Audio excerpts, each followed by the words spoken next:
श्री राम जय जय राम। हम श्री राम जय जय राम।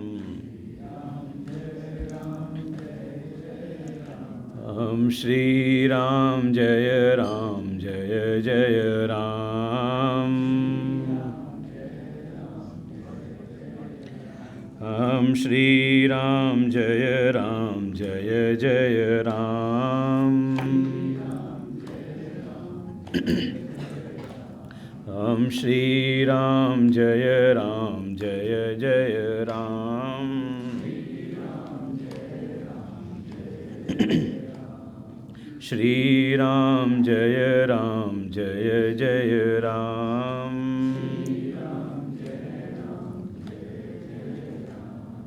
प्रेम से बोले सच्चिदानंद भगवान की, श्री वृंदावन बिहारी लाल की, राजा रामचंद्र भगवान की, हनुमान जी महाराज की, सत्य सनातन वैदिक धर्म की जय।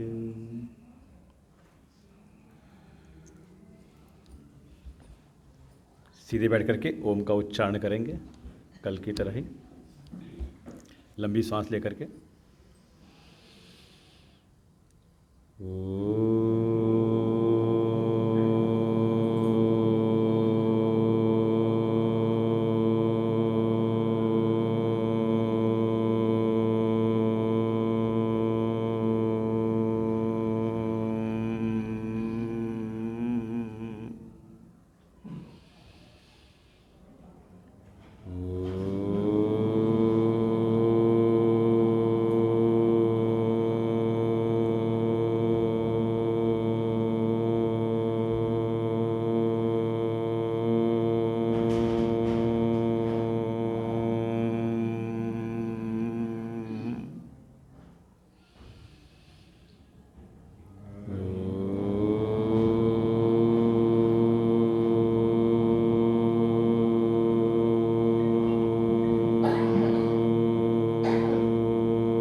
सहना भवतु सहनौ भुनक्तु सह वीर्यं करवावहै तेजस्विनावधीतमस्तु मा विद्विषावहै। ॐ शान्तिः शान्तिः शान्तिः। शङ्करं शङ्कराचार्यं केशवं बादरायणं सूत्रभाष्यकृतौ वन्दे भगवन्तौ पुनः पुनः। ईश्वरो गुरुरात्मेति मूर्तिभेदविभागिने व्योमवद्व्याप्तदेहाय दक्षिणामूर्तये नमः। सदाशिवसमारम्भां शङ्कराचार्यमध्यमाम् अस्मदाचार्यपर्यन्तां वन्दे गुरुपरम्परां। श्रुतिस्मृतिपुराणानाम् आलयं करुणालयं नमामि भगवत्पादं शङ्करं लोकशङ्करम्। पार्थाय प्रतिबोधितां भगवता नारायणेन स्वयं व्यासेन ग्रथितां पुराणमुनिना मध्ये महाभारतम्। अद्वैतामृतवर्षिणीं भगवतीम् अष्टादशाध्यायनीं अम्ब त्वामनुसन्दधामि भगवद्गीते भवद्वेषिणीम्। यं ब्रह्मा वरुणेन्द्ररुद्रमरुतः स्तुन्वन्ति दिव्यैस्तवैः वेदैः साङ्गपदक्रमोपनिषदैः गायन्ति यं सामगां। ध्यानावस्थिततद्गतेन मनसा पश्यन्ति यं योगिनो यस्यान्तं न विदुसुरासुरगणा। देवाय तस्मै नमः, देवाय तस्मै नमः।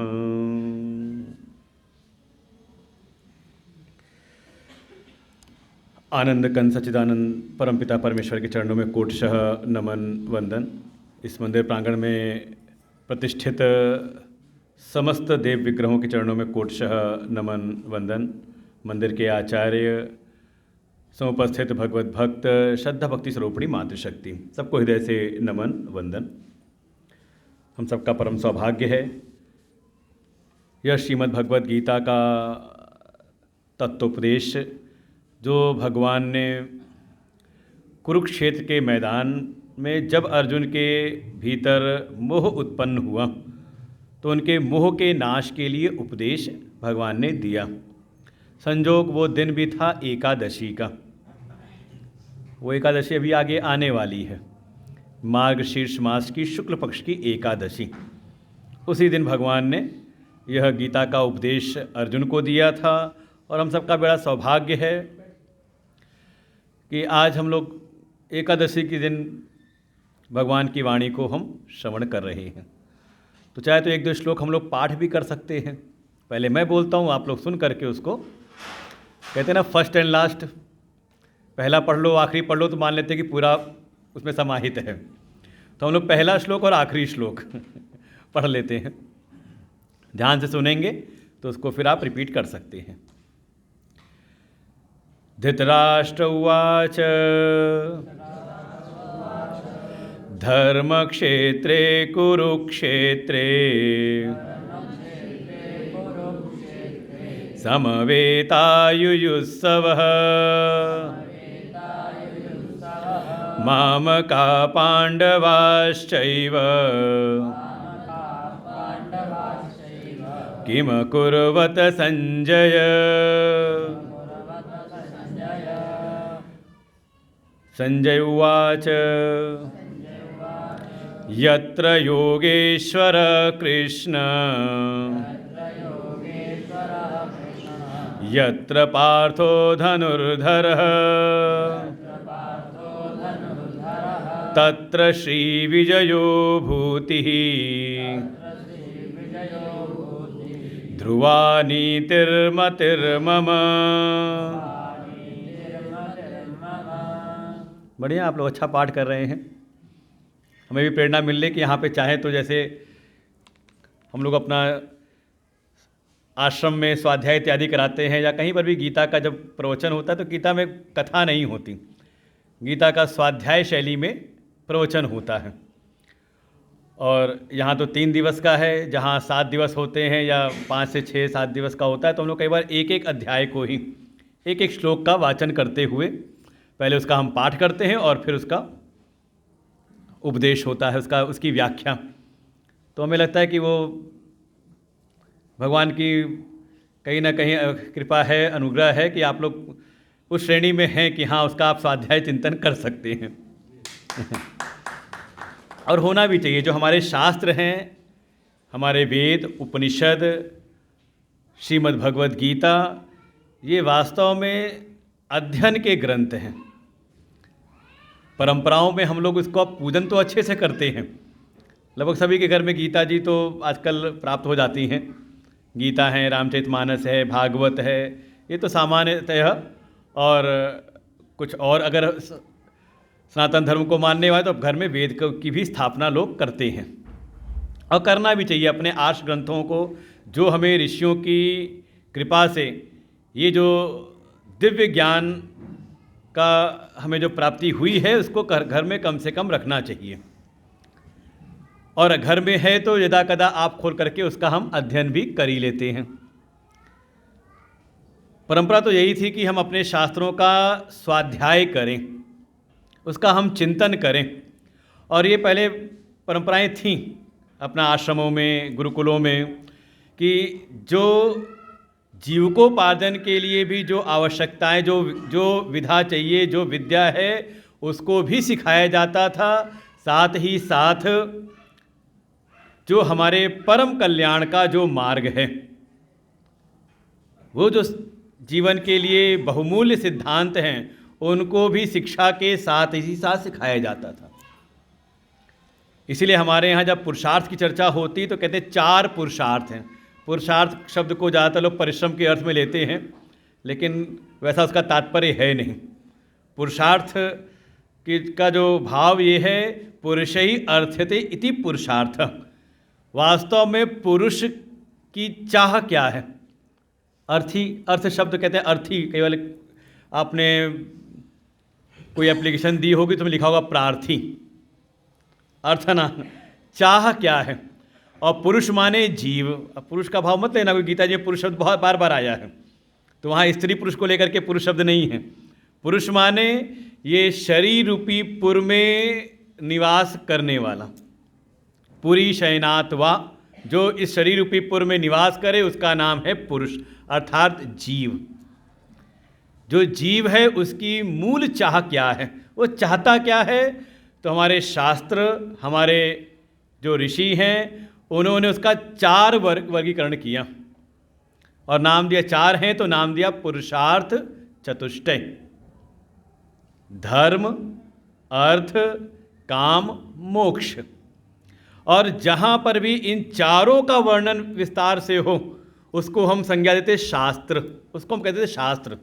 जहाँ चारों पुरुषार्थों का बिल्कुल अच्छे प्रकार से जहाँ पे व्याख्या की गई हो कि जीवन में धर्म की प्रतिष्ठा क्या और धर्म वास्तव में है क्या। जैसे कल हमने काफ़ी समय धर्म शब्द को समझने में ही हमने समय लगाया। गीता जी का प्रारंभ ही हो रहा है धर्म शब्द से। और आजकल की समस्या क्या है? ये धर्म की जो गलत व्याख्या समाज में हो रही है। किसी जीवनचर्या को हम धर्म नाम से कह देते हैं। वास्तव में धर्म है क्या? जो धारण करें।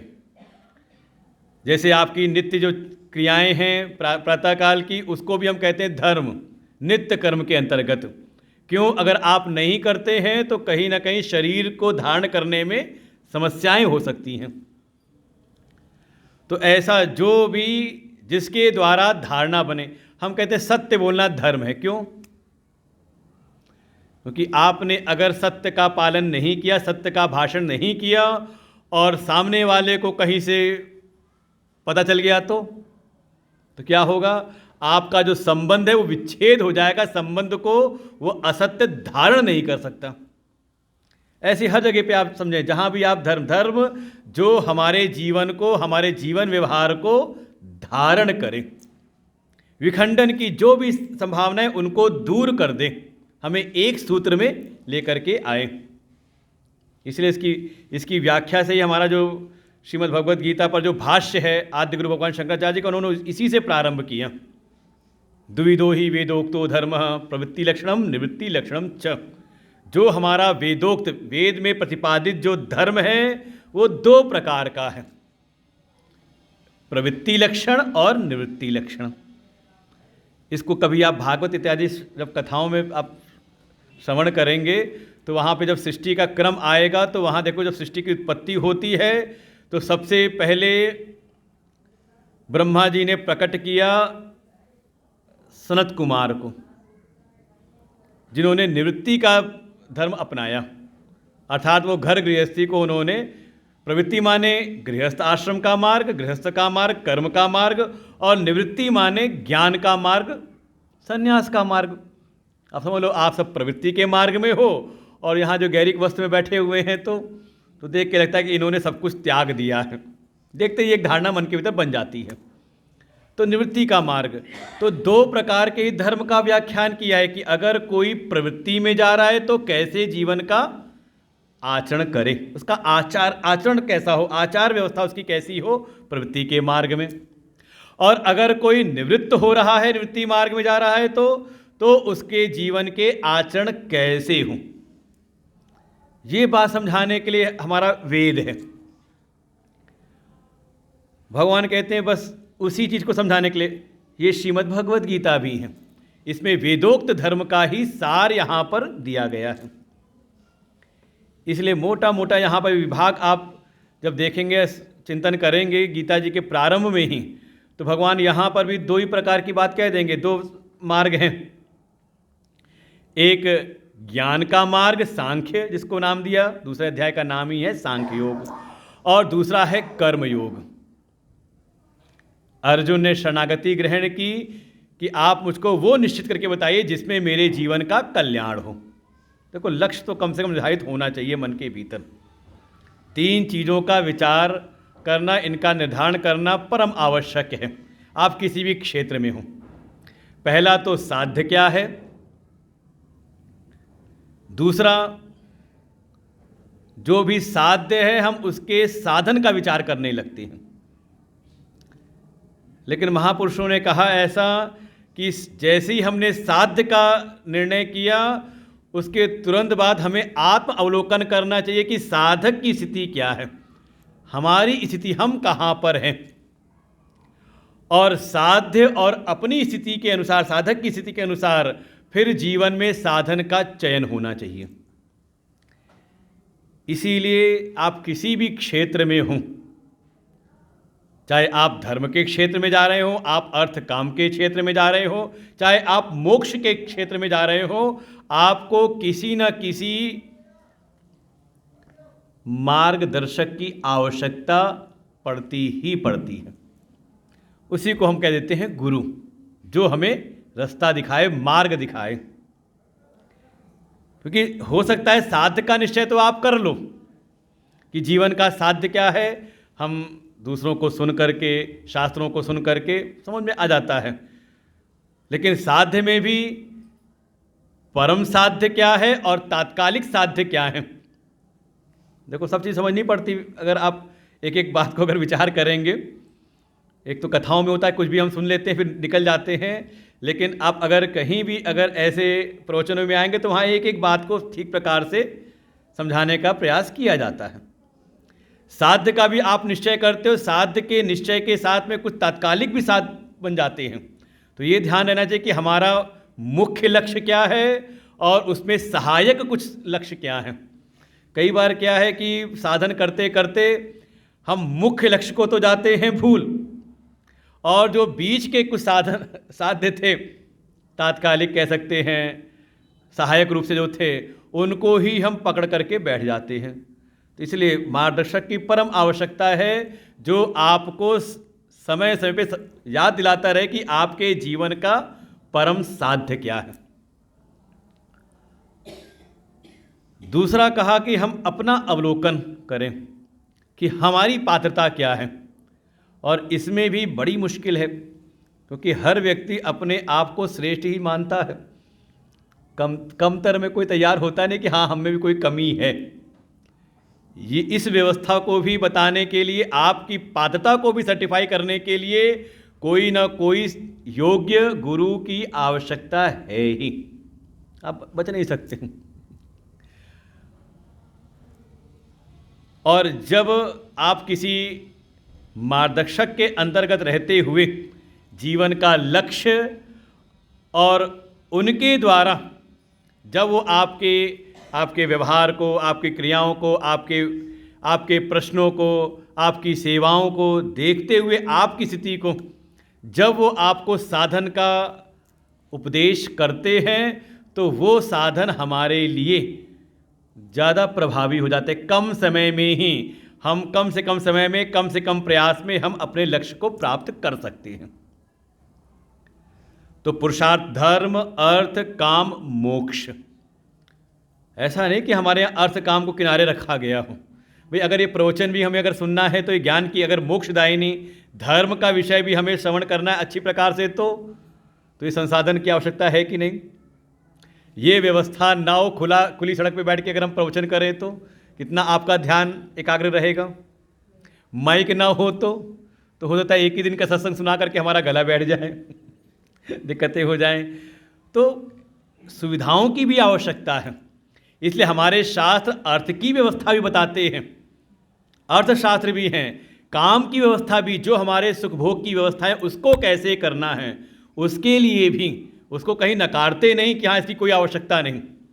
हाँ, ये जरूर हर जगह आपको निर्देश करते हैं कि ये साधन है लक्ष्य तक पहुंचाने के लिए। तो जब कोई धर्म को समझते हुए जीवन में अर्थ काम का संचय करता है तो वो उसके जीवनोपयोगी होकर के उसको मोक्ष की ओर आगे ले जाते हैं। इसीलिए आप देखो, धर्म अर्थ काम मोक्ष को बिल्कुल एक क्रम में रखा है। जैसे कोई एक नदी है, नदी के अगर दोनों तटबंध उसके अगर मजबूत हैं तो उसके बीच में आने वाला जो जल है वो समाज के उपयोगी होता है, आप उसका कोई भी काम अपने उपयोग में ले सकते हैं। और कोई भी तट कमज़ोर हो तो हो सकता है वहाँ पर वो विनाश भी लाने की संभावना बन जाती है। ऐसे ही महापुरुषों ने इसको इस तरह से रखा कि दो किनारे हैं, धर्म और मोक्ष। अगर ये दो तट जीवन में मजबूत हों तो इसके मध्य आने वाला जो अर्थ और काम है वो जीवन को भटकाता नहीं है। समस्या आज के समय यही हो रही है कि हमने धर्म को जाना नहीं, धर्म को की कर दी उपेक्षा, मोक्ष का अता पता नहीं, मोक्ष जीवन में लक्ष्य बना नहीं, केवल और केवल अर्थ काम को ही हम साध्य मान करके जीवन जी रहे हैं। तो किनारे कमज़ोर हुए तो जो अर्थ और काम जीवन के उपयोगी होने चाहिए वो अर्थ भी आपके जीवन का अनर्थ करता है। वर्तमान की घटना में भी देखें तो जो उन घटनाओं में जो सम्मिलित हुए, तो ऐसा नहीं कि बुद्धि से कोई कमी थी उनको, और ऐसा नहीं कि इतना अगर उन्होंने इकट्ठा किया तो उसमें कुछ पैसा नहीं लगा होगा, अर्थ भी लगा, उसमें सुविधा भी उनके पास में थी, सब कुछ थी।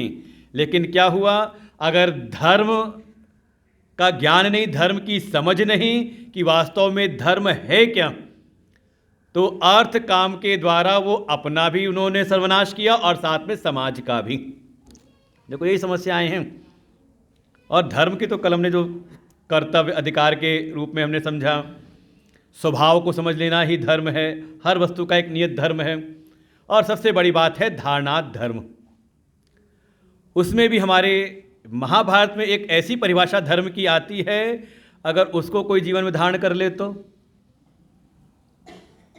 ज़्यादा उसको समझने की जरूरत नहीं पड़, इतने से काम केवल आधी पंक्ति में ही, श्रूयताम धर्म सर्वस्वम श्रुत्वा चैव अवधार्यताम। जितनी भी धर्म की व्याख्याएं हैं उन सबको सुनो और सुन करके उसका जो सार है उसको अपने जीवन में धारण कर लो। क्या है धर्म का सार? तो आधी पंक्ति में कहा, आत्मनः प्रतिकूलानि परेशान न समाचरेत। जैसा व्यवहार, जो व्यवहार आपको स्वयं के लिए अनुकूल न लगता हो, प्रिय न लगता हो, वैसा व्यवहार आप दूसरे के साथ न करें। अब देखिए इसमें ये समझ लो, ये सर्वतंत्र स्वतंत्र सिद्धांत हो गया, ये यूनिवर्सल सिद्धांत हो गया। कोई कहता है झूठ बोलना पाप है, सत्य बोलना धर्म है। क्यों? क्योंकि हमारी अपेक्षा रहती है कि हम किसी से कुछ पूछे तो वो हमें सत्य बताए। तो सत्य बोलना, चोरी करना अधर्म है। क्यों? क्योंकि मेरी अपेक्षा ऐसी है कि मेरी अगर कोई अधिकार की वस्तु है तो बिना मेरी परमिशन, बिना मुझसे पूछे मेरी वस्तु को कोई न छुए, न लेके जाए। तो ऐसा अगर मेरे मन की अपेक्षाएं हैं तो हम दूसरे के साथ भी ऐसे ही व्यवहार करें। हमें अच्छा नहीं लगता कि कोई हमें अपशब्द कहे, तो फिर मेरा धर्म क्या हो गया? बस समझ ले, जो आप चाहते हो वैसा व्यवहार आप दूसरों के साथ करें।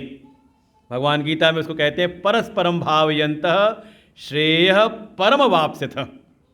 अर्जुन ने प्रश्न किया था श्रेय की प्राप्ति हो, भगवान कहते हैं श्रेय नहीं परम श्रेय की प्राप्ति होगी। मानस की बात कह रहे थे प्रवीण जी, तो मानस में प्रसंग आता है कि एक भक्त गया भगवान के पास में, कुछ अपने मन की बात रखी कि मैं ये चाहता हूँ, सब बताया अपनी चीज़ों के लिए, लेकिन चलते चलते उसने एक बात कही भगवान से, जेहि विधि होई हित मोरम करऊँ सो एक दास में तोरा। कहानी समझ में याद आ गई होगी। ये देवर्षि नारद ने कहा था भगवान से, जब उनको विवाह करने की इच्छा जागृत हुई थी और भगवान से गए थे उनका मुख लेने के लिए, लेकिन चलते चलते ऐसा उन्होंने भगवान से प्रार्थना की कि जिसमें मेरा हित हो। भगवान ने पुरानी बात तो भुला दी, बस ये बात पकड़ ली, कहा चिंता ना करो नारद, जय विधि हुई यही परम हित, नारद सुनो तुम्हार, जिसमें तुम्हारा परम हित होगा मैं वही करूँगा। तो जैसे अर्जुन ने भगवान से बार बार कहा है कि मुझे श्रेय की प्राप्ति है, तो भगवान आप देखो गीता में भगवान के उत्तर में जगह जगह मिलेगा परम श्रेय की प्राप्ति हो जाएगी। लेकिन जीवन में परस्पर भाव हो कि हम जो दूसरों से अपेक्षा करते हैं वो देने का प्रयास करें। देखो इसी में मानवता छुपी हुई, मानवता का मानव धर्म और कुछ नहीं। मानव होना तो कोई बात नहीं, सब मनुष्य शरीर प्राप्त कर चुके हैं, लेकिन मनुष्य शरीर के भीतर मनुष्यता आ जाए तो कहा वो मनुष्य को मनुष्यत्व से युक्त ये धर्म करता है। और इसी का व्याख्यान हमारी श्रीमद् भगवद गीता में विस्तार से वर्णन है। मुख्य आते हैं, जैसे किसी भी शास्त्र को अगर आपको ठीक प्रकार से उसका विश्लेषण करना हो, उसका अवलोकन करना है, तो हमारे यहाँ एक परंपरा है कि अगर आपने 4 चीज़ों का विचार कर लिया, देख लिया, उसमें समझ लो आप पूरे शास्त्र के सार को आप जान सकते हो। ये हमारे जो रचनाकार होते थे उनकी दृष्टि में चारों चीज़ों का बड़ा विषय ध्यान रहता था। जैसे आप भी अगर साहित्य के हों तो अगर वो कोई रचना करते हो तो उनके मन में भी रहता होगा। ये 4 चीज़ों से उसको नाम दिया अनुबंध चतुष्टय। 4 चीज़ों से ये जो साहित्य है, जो शास्त्र है, ग्रंथ है, वो अनुबंधित। तो अगर आपने 4 चीज़ों का विचार कर लिया तो आपको पूरे शास्त्र का जो सार है वो आप ग्रहण कर सकते हो, जान सकते हो कि वास्तव में ये शास्त्र और वो चीज़ें हैं क्या, ये शास्त्र किसके लिए है, ये शास्त्र किस लिए है। तो इसी को 4 चीज़ों का नाम दिया। अनुबंध चतुष्टय में इस ग्रंथ का विषय क्या है, इस ग्रंथ का अधिकारी कौन है, इस ग्रंथ का प्रयोजन क्या है, और इस ग्रंथ का संबंध। विषय, अधिकारी, प्रयोजन और संबंध। शास्त्र किसके लिए है, किस लिए है, इसमें क्या बताया गया है, और जो बताया गया वो कैसे होगा। ये 4 चीज़ें हैं। किसके लिए अर्थात इस ग्रंथ का अधिकारी कौन है, किस लिए अर्थात इस ग्रंथ का प्रयोजन क्या है। फिर विषय, अधिकारी, प्रयोजन, हाँ क्या बताया गया है तो विषय, और साथ में कैसे, जो चीज़ इसमें बताई गई वो कैसे होगी। संबंध क्या है, संबंध कहते हैं विषय का प्रयोजन के साथ में, जिस विषय का प्रतिपादन किया गया है उससे प्रयोजन की सिद्धि कैसे होगी। तो हम सबसे पहले प्रयोजन ही समझने का प्रयास करते हैं कि श्रीमद् भगवद गीता का भगवान ने उपदेश किस लिए किया है, प्रयोजन क्या है। तो प्रयोजन एकमात्र है जो सामने शरणागत जो शिष्य के रूप में अर्जुन हैं, उनकी समस्या को भगवान ने विचार किया कि ये किस रोग से ग्रस्त हैं। देखो हमारे शास्त्र चिकित्सा करते हैं और कह सकते हैं जैसे शरीर की चिकित्सा कोई वैद्य करता है, ऐसे ही मन के रोगों की चिकित्सा हमारे शास्त्र करते हैं।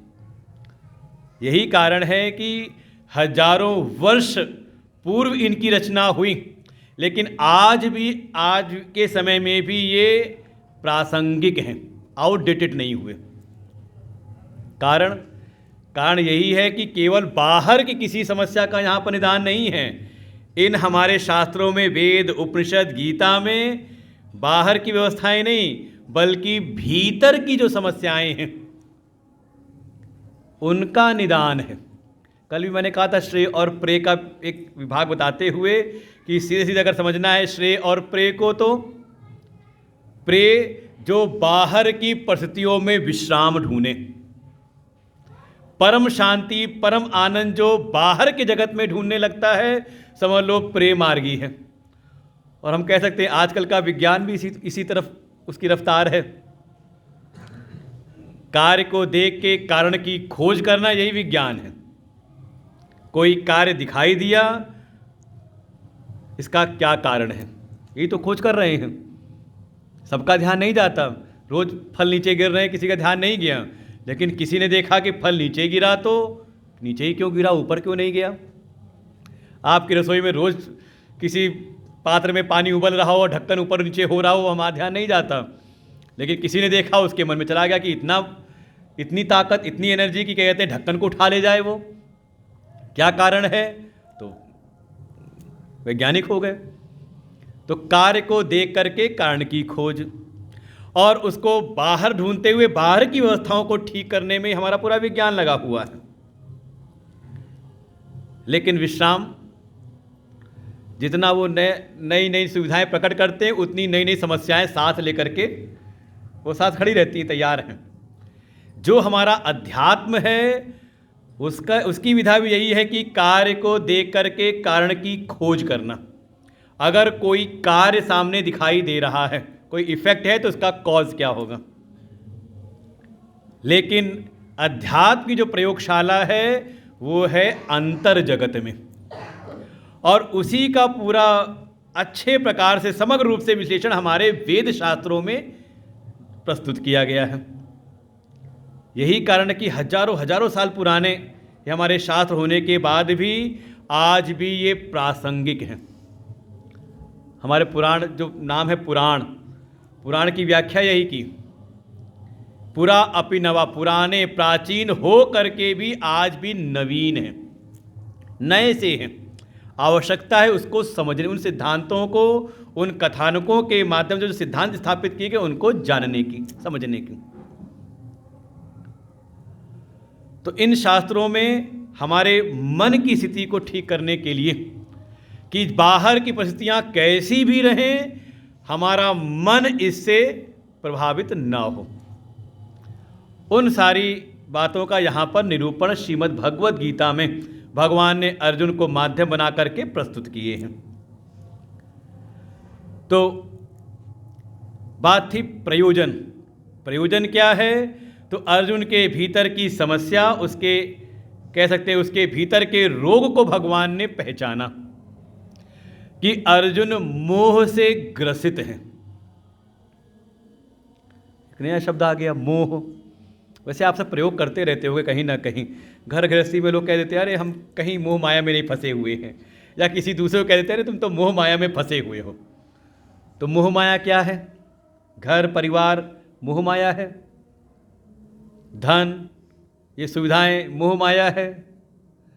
कहा नहीं, वो हम लोग सुना करके बातें हम लोग करते रहते हैं। कहे थोड़ा मोह तो होना चाहिए। कई बार लोग कह देते हैं, कहीं अगर मोह की बात आ जाए तो भगत जगत होते हैं तो कोई ना कोई कह देता है। कई ज़्यादातर माताएं कहती हैं अरे नहीं स्वामी जी साहब, मोह तो होना चाहिए, परिवार कैसे चलेगा। परिवार चलाने के लिए तो हम लोग समझ जाते हैं कि अभी शायद ये मोह को जान नहीं रहे कि मोह किसे कहते हैं, और जो परिवार को चलाने के लिए आवश्यकता है वो मोह नहीं बल्कि वो है प्रेम।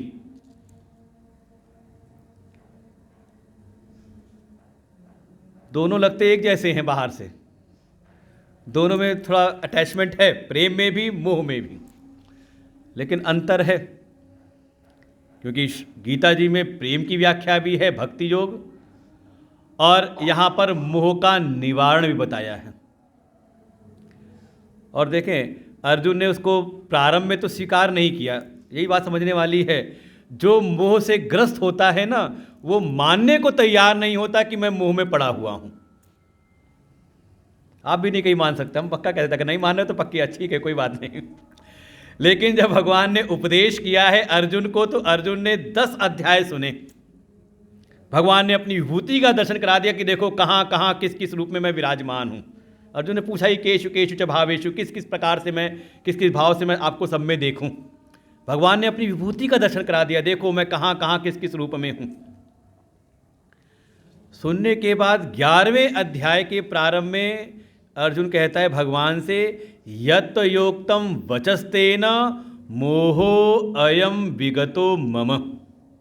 हे प्रभु, आपके वचनों को सुन करके जो जो आपने वर्णन किया, जो आपने यथोक्त वचन कहे हैं, यथार्थ से युक्त जो वचन आपने कहे हैं, उनको सुन करके मेरे भीतर जो मोह था वो चला गया, विगत निकल गया।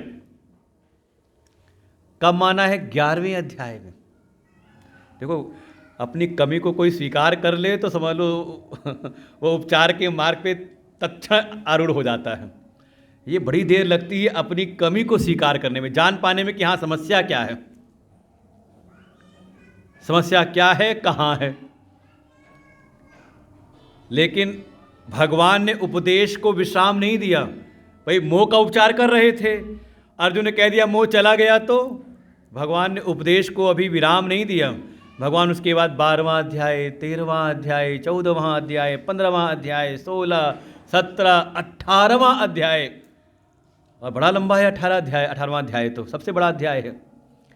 उपदेश करते करते जब अर्जुन ने कहा भगवान से, नष्टो मोह स्मृतिर्लब्ध्वा तत्प्रसादात् मयाच्युतः स्थितो अस्मि गत संदेह करिष्ये वचनम तव। शुरुआत की नष्टो मोह। हे प्रभु, हे अच्युत, भगवान को वहाँ संबोधन किया है अच्युत। हे कृष्ण, मेरे भीतर का जो मोह था वो मोह नष्ट हो गया। आप समझो कोई जाने वाला तो पता नहीं कब वापस लौट के आ जाए, है कि नहीं? कोई वायरस का संक्रमण हो तो, बीमारी दूर हुई तो पता नहीं फिर कब आ जाए, लेकिन ये सूचना मिल जाए कि वो वायरस ही समाप्त हो गया तो आप निश्चिंत हो जाते हो। और नहीं हुआ है तो सावधानी रखनी पड़ती है आगे आने वाले दिनों में।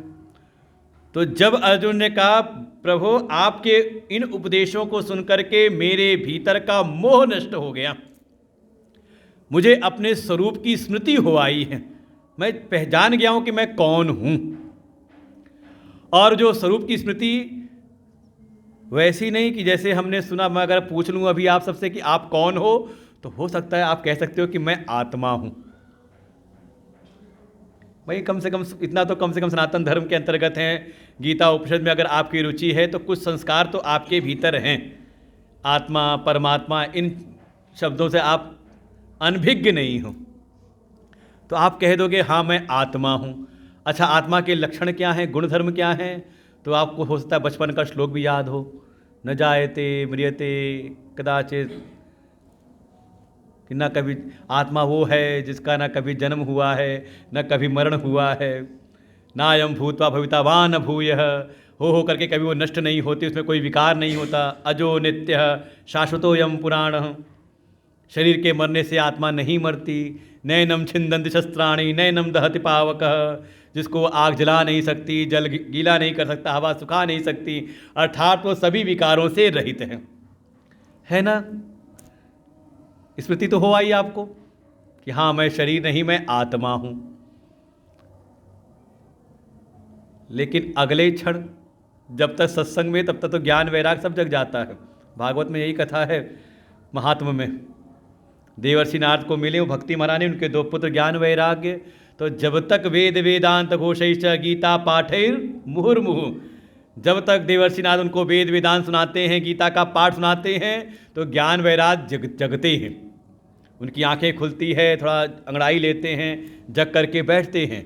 लेकिन जैसे ही देवर्षि नारद चुप हो जाएं तो, सत्संग विराम लिया तो कहा ज्ञान वैराग फिर धड़ाम से गिर पड़ते हैं। ये हमारी आत्मकथा है कि जब हम ऐसे सत्संग, ऐसे सत्य चर्चा में हम सम्मिलित होते हैं तो ज्ञान वैराग जगता है। बिल्कुल एक स्मृति होती है, क्योंकि भीतर वो ज्ञान है, कुछ अज्ञान के पर्दे उस पर पड़े हुए हैं। जब हम यहाँ आए तो हमें स्मृति हो आई कि मैं कौन हूँ, लेकिन अभी पूर्णतः संशय निवृत्त नहीं हुआ, बहुत सारे संदेह अभी हैं भीतर। परिणाम वही होता है कि फिर हम भूल जाते हैं आगे। अर्जुन ने कह दिया मेरे भीतर का मोह नष्ट हो गया, गत संदेह, अब कोई संदेह भी नहीं रहा। जैसे कोई ज्ञान आपको बिल्कुल क्लियर ज्ञान हो जाता है, बिल्कुल लगता है कि कोई अब संशय नहीं, आप पूरे आत्मविश्वास से भरपूर रहते हो। जैसे कोई विषय आपको बोलना हो और आपने तैयार किया और आपको उस विषय का अच्छा ज्ञान है तो आप कह सकते हो। और मान लो कोई ऐसा नया विषय कुछ हो जो कि आपने कोशिश तो की पढ़ने की, जानने की, लेकिन बहुत ज़्यादा क्लियरिटी मन के भीतर अभी बुद्धि में है नहीं, तो बोलते समय कहीं ना कहीं एक उतना आत्मविश्वास नहीं रहता। अर्जुन कहते हैं गत संदेह, हे प्रभु अब कोई संदेह नहीं रहा, स्थितो अस्मि, केवल अपने स्वरूप का स्मरण, आत्मा का स्मरण ही नहीं हुआ, बल्कि मैं अपने उस आत्म स्वरूप में स्थित हो गया हूं। अब ये वृत्ति नहीं आती कि मैं शरीर हूं। हाँ, कभी था कि सुन करके लगा मैं आत्मा हूं और बाहर निकले तो लगा मैं शरीर हूं। अर्जुन कहते हैं बिल्कुल पक्की पक्की स्थिति हो गई, अपने स्वरूप में अवस्थान, स्वरूप में स्थिति हो जाना, किसी प्रकार का कोई संशय संदेह न रह जाना, अर्थात जो मोह है मोह का नाश हो जाए। तो श्रीमद् भगवद गीता का जो प्रयोजन है वो है मोह का नाश करके स्वरूप में अवस्थान। इसीलिए हमारी गीता, उपनिषद और ब्रह्मसूत्र को एक नाम देते हैं। अभी कह रहे थे ना कि भगवान राम ने पूछा कि हिम्मग हम जाएं, हम किस मार्ग से जाएं। तो ऐसे ही इन तीन ग्रंथों को, उपनिषद, श्रीमद् भगवद गीता और ब्रह्मसूत्र, इनको एक नाम एक साथ देते हैं प्रस्थान त्रयी। ये तीन प्रस्थान हैं, तीन मार्ग हैं। कहाँ, किस लिए? कहा अपने स्वरूप में स्थिति प्रदान करने के लिए, अपने स्वरूप में अवस्थान कराने के लिए। हम जहाँ जहाँ पर हैं वहाँ से निकाल करके अपने आत्म स्वरूप में ही अवस्थान कराने के लिए यही तीन मार्ग हैं। और तीनों में ये ब्रह्मसूत्र अत्यंत ही क्लिष्ट है, क्योंकि युक्ति प्रधान है।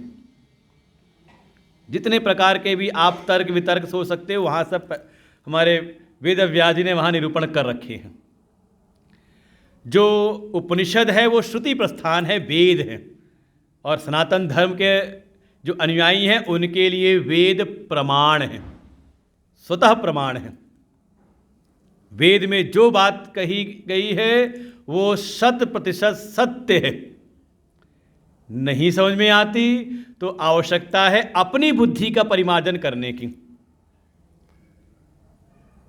वो भगवान के, परमात्मा के श्वास प्रश्वास से कह सकते हैं सृष्टि के साथ प्रकट हुए हैं। जैसे मैं कल कह रहा था ना कि कोई अप्लायंस है तो उसके साथ एक मैनुअल होता है, तो ये समझ लो सृष्टि का मैनुअल है, जगत का मैनुअल है हमारे वेद। इसलिए उसमें हर प्रकार की विधा का वहाँ वर्णन है। केवल वेद का मतलब पूजा पाठ नहीं, कि कई बार होता है कि वेद पढ़ रहे हैं तो अच्छा ये आगे चल के बढ़िया पुजारी बनेंगे। हम अपने गुरुकुल में बच्चों को यही कहते हैं, पुजारी बनने नहीं आए हो, वेद का अध्ययन कर रहे हो, वेद का स्वाध्याय करने आए हो। पहले वेद को कंठस्थ करो और फिर उसके रहस्यों को जान करके आप कल्पना भी नहीं कर सकते कि वेद में किन किन विषयों का इतना, आप समझ लें कि आपके जीवन के हर एक चीज का, चिकित्सा से लेकर के वास्तुकला तक का हर एक चीज का वहां पर वर्णन है। हमने कहा ना कि धर्म अर्थ काम, तो अर्थ काम की भी व्यवस्था कैसे करनी है वो वहां पे वर्णन है। हाँ, ये तो इतिहास में ऐसा समय आ गया कि बस ऐसा हमारे मन में, बुद्धि में भर दिया, ऐसा ब्रेन वॉश हमारा किया गया कि लगता है कि अंग्रेज ना आए होते, वो मुगल ना आए होते तो बिल्डिंगें ना बनी होती। हम उनसे पूछे फिर जहाँ से वो आए थे वहाँ क्यों नहीं बना के रखी उन्होंने। हमारे हजारों वर्ष पुराने मंदिर आज भी हम जाके दर्शन करते हैं, जहाँ पे उनका प्रभाव कम रहा दक्षिण भारत में। जो टेक्निक जो वहाँ दिखाई देती है कि कभी आप कल्पना करो कि उस समय हजारों साल पहले किसी मंदिर में मूर्ति तो है, लेकिन मूर्ति किसी आधार पर नहीं है, बीचों बीच खड़ी है, टंगी हुई है। सुना हो इसके बारे में?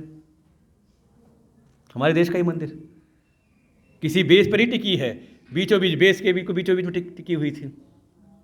उस मंदिर को ध्वस्त किया अंग्रेजों ने डायनामाइट लगा करके, तो आज वो टूटा फूटा वैसा आज दिखाई देता है कोणार्क का सूर्य मंदिर।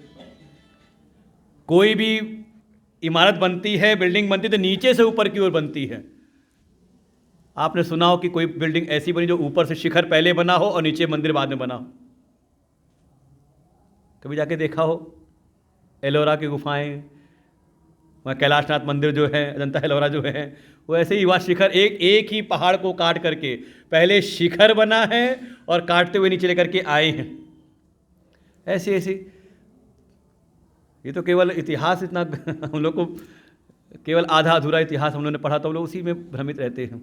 हर प्रकार के अर्थ काम की कैसी व्यवस्था करनी है, हमारे चाणक्य हुए, उनके चाणक्य का दिया हुआ अर्थशास्त्र हमारे वेदों से ही शास्त्र रूप निकाला हुआ, सब उसका अनुकरण करते हैं, पढ़ते हैं, उसको जानने का प्रयास करते हैं, हर प्रकार की नीतियों का।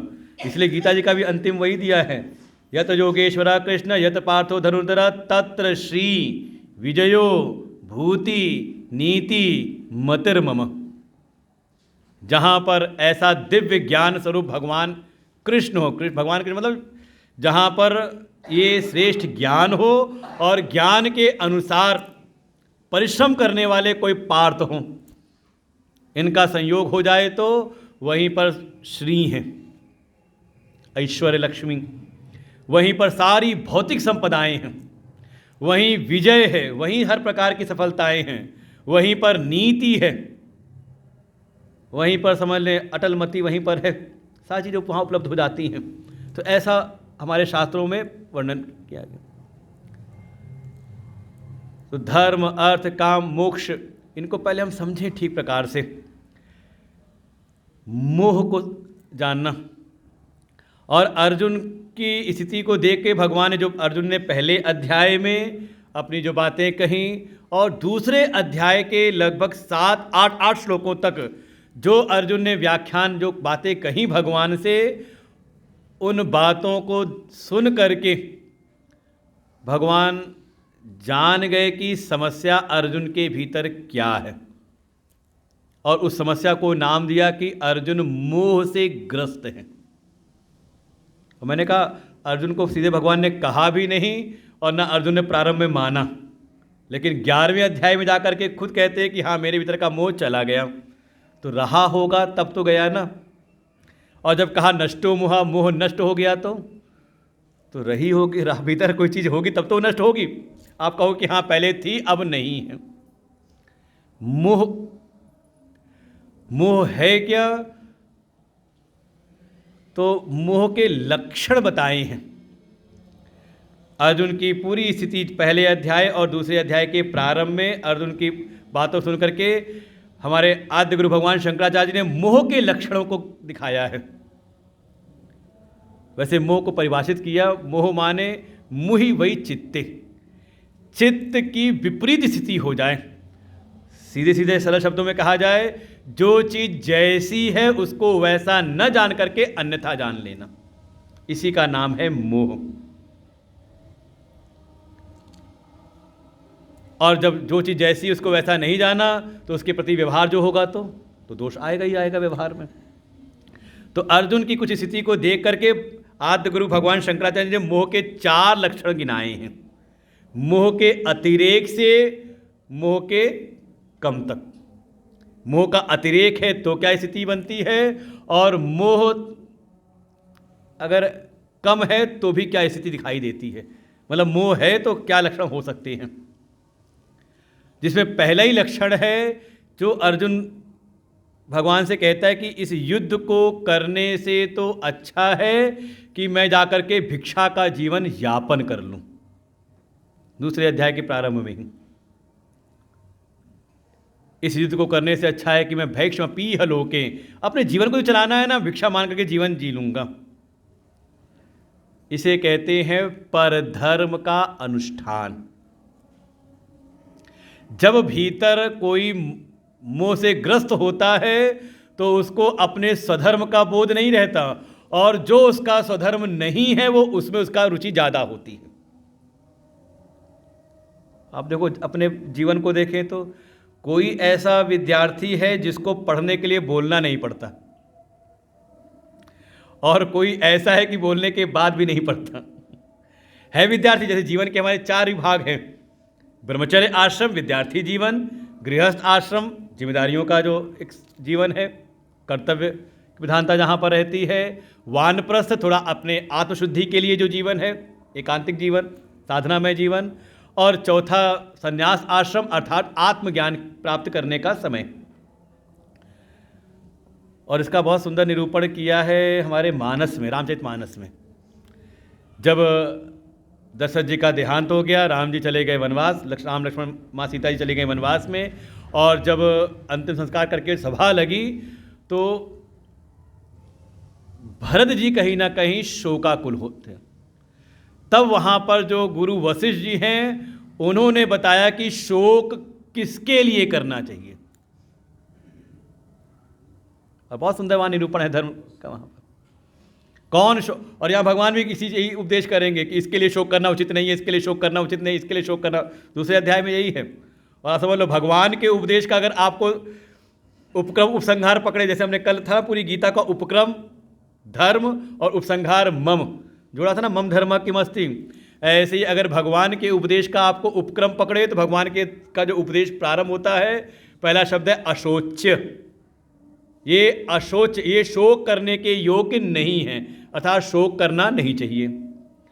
और जहाँ भगवान अपना उपदेश विश्राम करते हैं, सर्वधर्मान परित्यज्य मामेकं शरणं व्रज अहम त्वा सर्व पापेभ्यो मोक्षयिष्यामि मा शुचः। शोक मत करो, मतलब शोक करना उचित नहीं है। तो भगवान का तो उपक्रम उपसंहार शोक करना। तो कौन शोक करने योग्य है?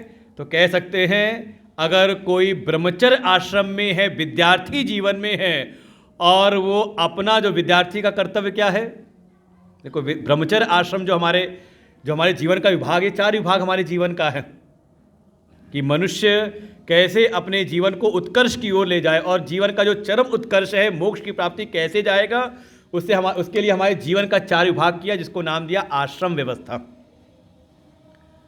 जिसमें पहला है ब्रह्मचर्य आश्रम। ये समझ ले, ये विद्या अर्जन का समय है, एसेट्स गेनिंग का। आपके पास कोई स्किल है तो आपको आगे का जीवन जो है आपको भार नहीं लगेगा। और इस विद्यार्थी जीवन में आपने ब्रह्मचर्य आश्रम में संयम पूर्वक श्रेष्ठ विद्या अगर आपने प्राप्त नहीं की, कोई ना कोई गुणवत्ता आपने प्राप्त नहीं की है, तो आपके लिए फिर आगे आने वाला जो 3 आश्रम है वो आपके लिए बोझ बन जाएगा। देखो हमारे ऋषि मनुष्यों ने कैसी व्यवस्था हमारे जीवन के लिए कर रखी थी। तो कहा कोई विद्यार्थी है लेकिन उसका मन जो है परधर्म में लगा हुआ है। ये होता है, बच्चे को लगता है दूसरे का ये अच्छा लगता है कि हम भी बड़े हो जाएंगे ना तो हम भी ऐसे ही बढ़िया से रहेंगे। किसी की मजबूरी हो कि हाँ उसको प्रारंभ से लगना पड़े, लेकिन देखो जो समझदार होते हैं शायद अगर कोई ऐसी जिम्मेदारियाँ उसके ऊपर आ जाएं तो कई बार हम समाज में देखते हैं कि वो जिम्मेदारियों का वहन करते हुए भी अपना अध्ययन नहीं छोड़ते, करते हुए कर लेते हैं सबका सब। तो ये है कहा पर धर्म में रुचि होने लगती है, ये है मोह का अतिरेक। अगर किसी के भीतर मोह का अतिरेक है तो वो अपने धर्म को छोड़ो, वो पर जो उसका स्वधर्म नहीं है उसका वो आचरण करने लगता है। कोई गृहस्थ आश्रम में रह के घर की जिम्मेदारियों को ना समझे तो उसको दूसरे का काम अच्छा लगे, समझ ले पर धर्म से ग्रस्त है। परधर्म अनुष्ठान, ये मोह का अतिरेक। जब कोई अज्ञान से के कारण मोह से ग्रसित हो जाता है तो उसको अपने स्वधर्म का बोध नहीं रहता, वो परधर्म में अपना समय व्यतीत करता है। दूसरा कहा इतना मोह नहीं, मोह थोड़ा कम है तो कहा वो परधर्म का अनुष्ठान तो नहीं करता, लेकिन अपना जो स्वधर्म है उसका भी पालन नहीं करता।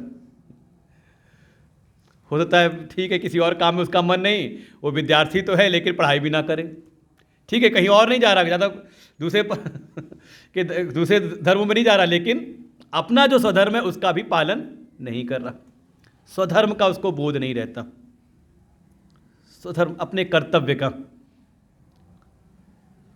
तीसरा कहा जैसे अब मानो कोई सन्यासी है, सन्यासी के लिए कर्तव्य कहा गया कि वो ज्ञान की प्राप्ति करे, आत्मज्ञान की प्राप्ति करे। कोई वानप्रस्थी है तो उसके लिए कहा गया कि ऐसी उपासना करे जिससे उसके अंतःकरण की शुद्धि हो, उपासनाओं में समय लगाए। तो अपने स्वधर्म का पालन वो नहीं कर रहा, ये भी है मोह की स्थिति। और अर्जुन में सब कही है, एक तरफ कहा कि मैं भिक्षा का जीवन यापन कर लूँ, और अर्जुन हैं क्षत्रिय वर्ण के, ऊपर से गृहस्थाश्रम में हैं, तो उनका धर्म भिक्षा यापन करना नहीं है। हमारे शास्त्र भिक्षा का जो जीवन है दो के लिए नियत करते हैं, एक जो ब्रह्मचारी है, ब्रह्मचर्य आश्रम में है, गुरु आश्रम में रह के विद्यार्जन कर रहा है, वो भिक्षा का अधिकारी है, और दूसरा अधिकार दिया है सन्यासी को, जिसने केवल और केवल आत्मज्ञान को लक्ष्य बना करके अपने सारे दायित्वों को त्याग किया है। तो उसके लिए फिर कहा कि वो ठीक है, ये शरीर है तो शरीर साधन है, तो साधन को ठीक रखना है, तो शरीर के निर्वहन के लिए भिक्षा यापन कर ले। लेकिन अर्जुन को मन कहा गया कि मैं भिक्षा का जीवन यापन कर लूँ, पर धर्म का। थोड़ा भगवान से कुछ सामना हुआ, बातचीत हुई, भगवान ने कोई प्रतिक्रिया नहीं दी, तो ठीक है परधर्म की बात नहीं करता, तो कहता है कि ना योस इति गोविंदम। ये दूसरे अध्याय के प्रारंभ में सब हैं, सब शुरू में ही भगवान से कहता है प्रभु मैं युद्ध नहीं करूंगा।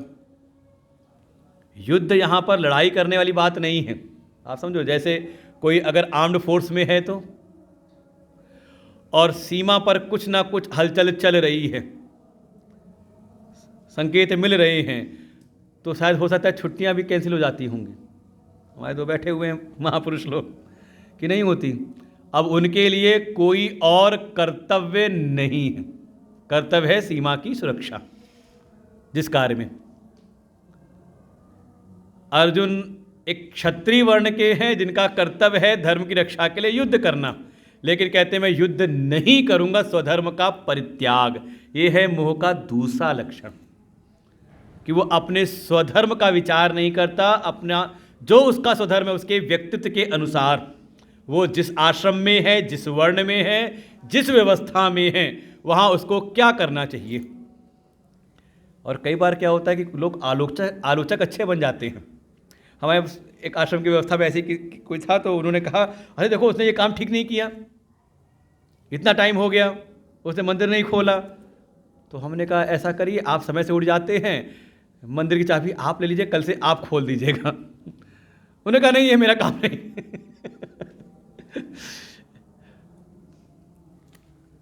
दोष दृष्टि करते हैं, लेकिन खुद हमें क्या करना है। और देखिए हमारी वर्तमान स्थिति यही हो चुकी है, हम समाज में जो समस्याएं हो रही हैं उसके लिए सरकार को तो दोषी बना देते हैं, लेकिन हम स्वयं विचार नहीं करते कि हमारा भी कर्तव्य क्या है। राष्ट्र के एक नागरिक होने के अनुसार हमारा क्या स्वधर्म है, शायद उस पर दृष्टि नहीं जाती। तो स्वधर्म का परित्याग ये मोह का लक्षण। अगर हमें स्वधर्म का बोध नहीं, हमारे अपने कर्तव्य का बोध नहीं हो रहा, समझे कहीं ना कहीं हम मोह से ग्रस्त हैं। आवश्यकता है गीता का स्वाध्याय करने की। तीसरा लक्षण कहा कि ठीक है अपना तो परधर्म का अनुष्ठान कर रहा है, अपने स्वधर्म का त्याग भी नहीं कर रहा, स्वधर्म का भी पालन कर रहा है, लेकिन संभावना क्या है, बिना फायदे के करता ही नहीं। फलाकांक्षा से युक्त होकर के जब तक उसको कोई लाभ ना बताओ, हो सकता है सत्संग में भी आना हो तो बताना पड़ता है कि हाँ अरे कम से कम कुछ सत्संग में भी कुछ प्रसाद की व्यवस्था रखनी पड़ती है, कम से कम प्रसाद मिलेगा इस भाव से ही कोई आए। ज्ञान की तो बात अलग है, विचार की बात तो अलग है। फलाकांक्षा से, बिना फायदे को देख करके, लाभ क्या होगा जब तक ये ना दिखाया जाए तब तक अपने कर्तव्य में उसकी प्रवृत्ति, कर्तव्य कर रहा है लेकिन, और ये पूरे जीवन करना पड़ता है। कई बार माताएं करती हैं, बच्चों से कोई कार्य कराना है तो कुछ उसको प्रलोभन देना पड़ता है, जा तुझको 10 रुपये दूंगी, 20 रुपये, हम लोग अपने जीवन का अनुभव है कई बार। तो क्या है, कर तो रहा है लेकिन फलाकांक्षा से, फल का से संयुक्त हो करके, ये भी मोह का लक्षण है। चौथी संभावना बताई कि उसके भीतर फलाकांक्षा भी नहीं है, बहुत ज़्यादा फायदे लाभ को देख करके ही नहीं, लेकिन जब करता है तो कर्तापन के अहंकार से युक्त होकर के करता है। ये मोह का लक्षण है। मैंने किया, मैं नहीं करता तो देखा मैंने कितना बढ़िया कार्य कर दिया, किया उसने, लेकिन साथ ही साथ ये डूअरशिप जो उसकी है ना, कर्तापन का, कर्तृत्व का जो अभिमान, ये उसके भीतर प्रकट हो रहा है, तो ये भी मोह का ही लक्षण है। परधर्म का अनुष्ठान, स्वधर्म का परित्याग, फलाकांक्षा से, अर्जुन ने सब बातें वहाँ पे प्रकट की हैं।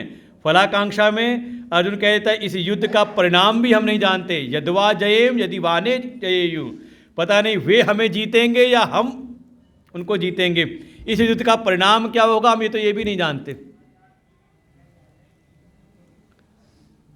और जो उसके मन के भीतर एक बार बार बात आती है कि इन सबको मारने वाला मैं बन जाऊंगा, अर्थात कर्तापन, इन 4 लक्षणों को देख करके भगवान जान गए कि अर्जुन के भीतर मोह है, और अर्जुन को निमित्त बना करके ये समझ लें कि ये समस्या सभी मनुष्य मात्र में हो सकती है। भगवान ने हम सब के लिए ही ये श्रीमद् भगवद गीता का उपदेश किया। ये 4 लक्षण अपने जीवन को देखें,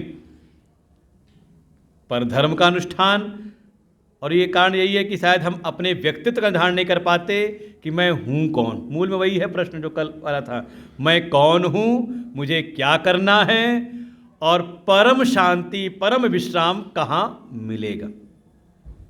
तो कहीं ना कहीं अपने स्व का निर्धारण नहीं, परिणाम स्वरूप स्वधर्म का बोध नहीं, किस समय हमें क्या करना है, तो हम परधर्म के अनुष्ठान में लगे रहते हैं।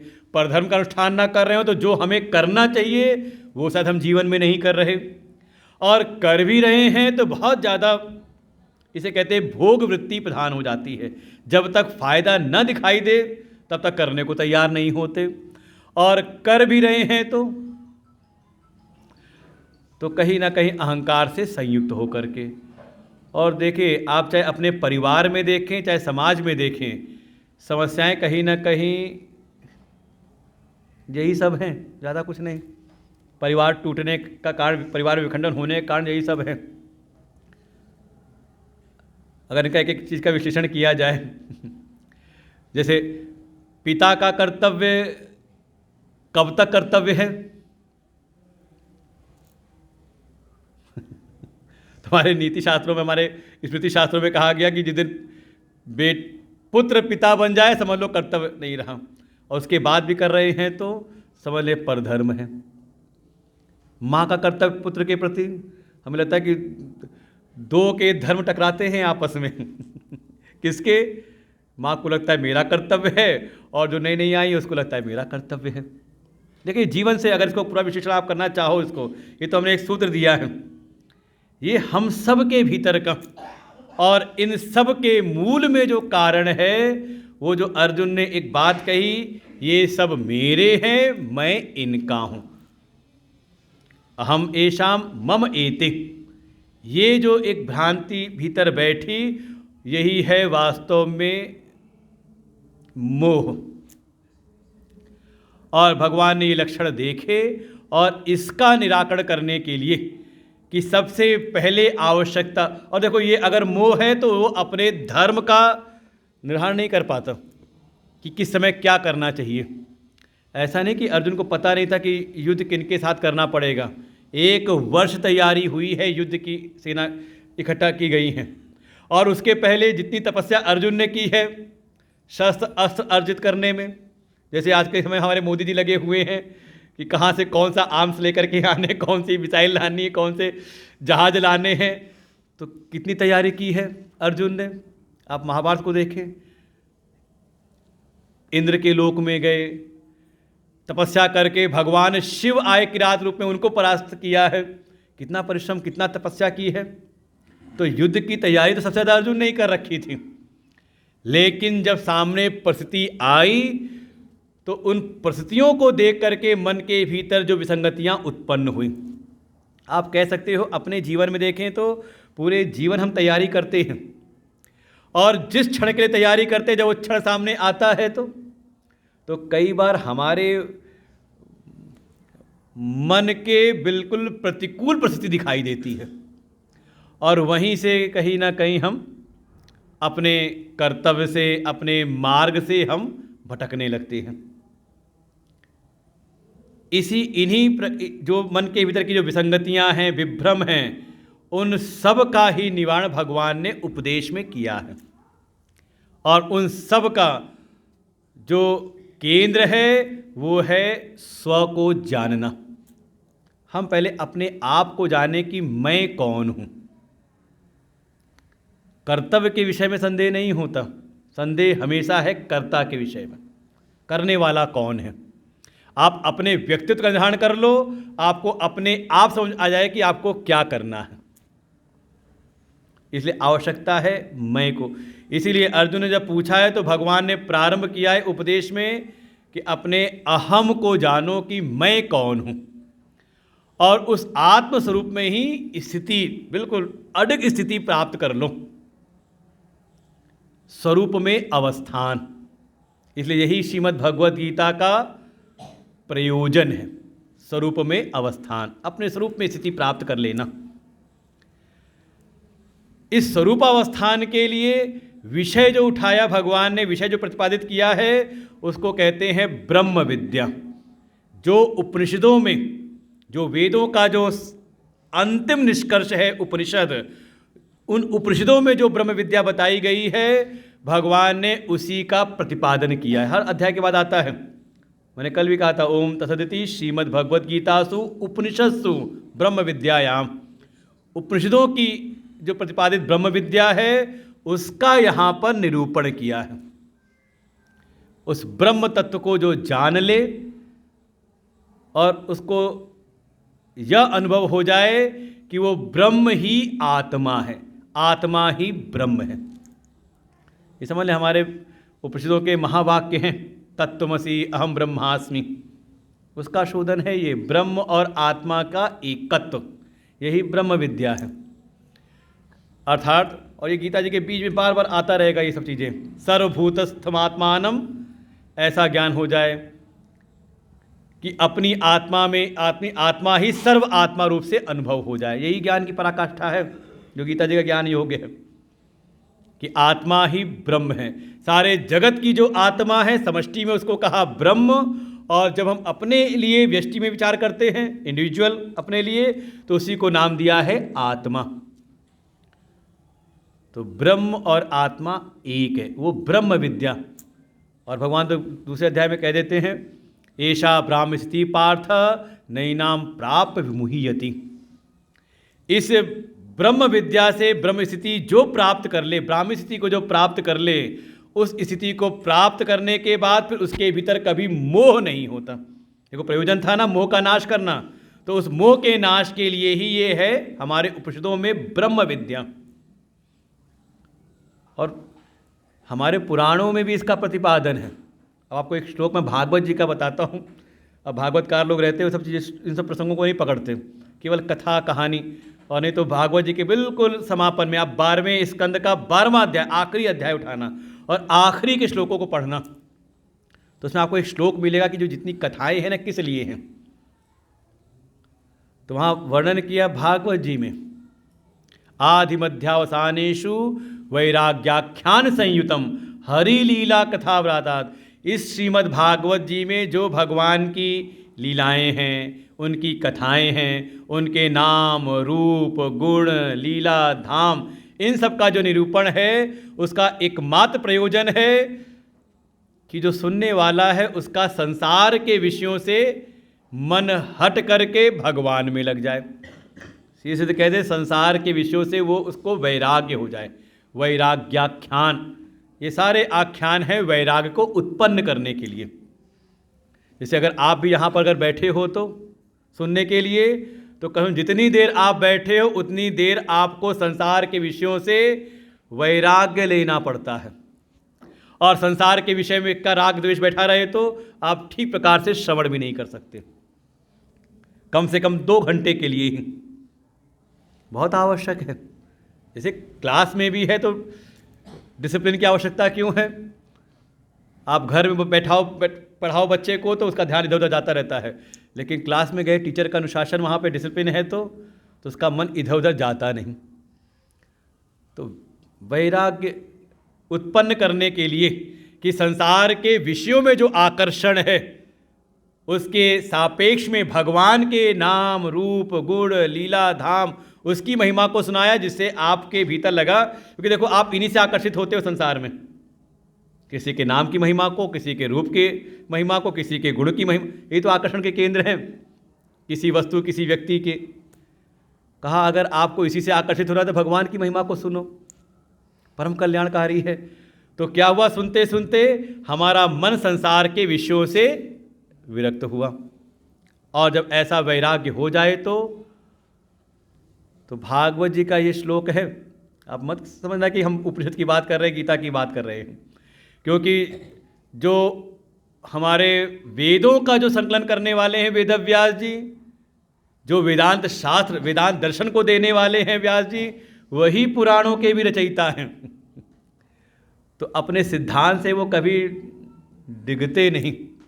तो वहाँ कहा सर्व वेदांत सारम यद ब्रह्मात्मैकत्व लक्षणम वस्तु अद्वितीयम तन्निष्ठम कैवल्यैक प्रयोजनम। जब ऐसा संसार से मन विरक्त हो जाए, अर्थात संसार के विषयों से अरुचि हो जाए, तो फिर जो वेदांत का जो सार है, अंतिम जो बिल्कुल निर्णय है, ब्रह्म और आत्मा की एकता का बोध। हमारे गोस्वामी तुलसीदास जी, सिया राम मैं सब जग जानी, करो प्रणाम जोरि जुग पानी, निज प्रभु मैं देखई जगत। अब वही बात कही जो यहाँ कहा ब्रह्म और आत्मा, वहाँ भगवान इष्ट को ले आए कि अपने भीतर भी उन परमात्मा का अनुभव और उन्हीं को सबके भीतर देख लिया। तो परिणाम क्या हुआ, किसी से विरोध नहीं रहा, किसी से विद्वेष नहीं रहा। अब देखो अगर ये ज्ञान प्राप्त हो जाए समाज के लोगों को तो आतंक के लिए कोई स्थान रहेगा? आतंक की तो शुरुआत ही यही है कि मैं अलग हूं, ये अलग हैं। हमारे अपने सिद्धांत हैं, उनके अपने सिद्धांत हैं। हमारे सिद्धांत से उनके सिद्धांत मेल नहीं खाते, इसलिए इनको जीने का अधिकार नहीं। तो शुरुआत यहीं से हो रही है। लेकिन अगर ये ज्ञान हो जाए, किसी को ये अनुभव हो जाए कि जो मेरी आत्मा है वही सर्व आत्मा है। देखो ये दर्शन है हमारे वेदों का, तो परिणाम हम वनस्पतियों को भी पूजते हैं, हम पशुओं को भी पूज लेते हैं। सब जगह पर किसी के प्रति भी विद्वेष, किसी के भी अहित की भावना नहीं आती, सबके हित में। देखो ये ज्ञान आने के बाद लक्षण आता है सर्वभूत हिते रता, चाहे वो ज्ञानी हो, चाहे भक्त हो, चाहे वो कर्मयोगी हो। जब तक ये मूल सिद्धांत भीतर ना आ जाए तो प्रयोजन है मोह का नाश, अपने स्वरूप में अवस्थान, आत्मस्वरूप में। फिर उस आत्मस्वरूप को जानने के लिए विषय है ब्रह्म विद्या, जिससे उसको अपनी आत्मा ही सर्व आत्मा रूप में अनुभव हो जाए। अधिकारी कैसा हो, किसके लिए है ये गीता का ज्ञान? का अर्जुन सरीखा हो। अर्जुन एक पेड़ का नाम भी है, वो जो हार्ट पेशेंट होंगे उनको पता होगा। हम लोग हरिद्वार में गंगा जी किनारे, हमारा आश्रम में, कई बार जाते हैं जंगल तो अर्जुन के पेड़ देखते हैं, उसकी सब छाल गायब। जिसको मिला औषधि के लिए ले गए उसको। हमने देखा बिल्कुल सीधा पेड़ होता है, बहुत ऊंचा जाता है, ज़्यादा नीचे टेढ़ा मेढ़ा नहीं होता। हमने जैसे और सब पेड़ होते फैलते हैं, हम लोग पेड़ देखिए बिल्कुल सीधे सीधे दिखाई देते हैं जंगल में, हरिद्वार में गंगा जी के किनारे। तो अर्जुन माने, तो अर्जुन शब्द की उत्पत्ति हुई है रिजु से, उसी से एक सद्गुण दैवी गुण बनता है आर्जव। 16वें अध्याय में आप प्रारंभ इसी से होगा। आर्जव, आर्जव माने सरल, सरल हो जाना। इसलिए अर्जुन के मन में कोई भी प्रश्न, कोई अगर संदेह उत्पन्न होता तुरंत भगवान से पूछ लेते हैं। भगवान 4 अध्याय में भगवान इस ज्ञान की महिमा स्थापित करते हैं कि ये जो ज्ञान मैं तुझको दे रहा हूँ ना, यही ज्ञान मैंने सृष्टि के पूर्व में सूर्य को दिया था। सूर्य ने अपने पुत्र वैवस्वत मनु को दिया था, मनु ने अपने पुत्र इक्ष्वाकु को दिया था, इक्ष्वाकु ने अपने पुत्र, ऐसे राजर्षियों की परंपरा में ज्ञान विद्यमान था। ऐसा नहीं कि केवल ब्राह्मण कुल में ही ये ज्ञान था। हमारे उपनिषदों में, हमारे शास्त्रों में तो वहाँ चारों वर्णों में, हमारे जो वर्णन आता है महाभारत में, महात्मा विदुर वो भी ब्रह्मवेत्ता है। ये तो समाज को केवल लड़ाने भिड़ाने के लिए, अपना काम, अपना प्रयोजन साधने के लिए सब चल रहा है आजकल का प्रकल्प।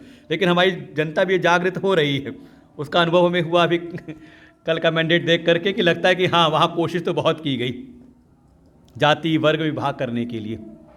बिल्कुल, जाति एक अपनी जगह है, वो जो परंपराएं आ रही है उसे अपना पालन करें, लेकिन मूल सबको याद रहे कि वास्तव में मैं हूँ कौन। तो ब्रह्मवेत्ता हमारे यहाँ ऐसा नहीं कि कोई एक ज्ञान किसी एक, आप देखें भगवान श्री राम जब गए, आज चर्चा की है उनकी, तो क्षत्रिय वंश में हैं, राजकुमार हैं, लेकिन जब वनवास में गए हैं तो जाते हैं ऋषियों के पास में, उनको भी प्रणाम करते हैं। तो मित्र बनाया है निषाद राज को, गले से लगाया है।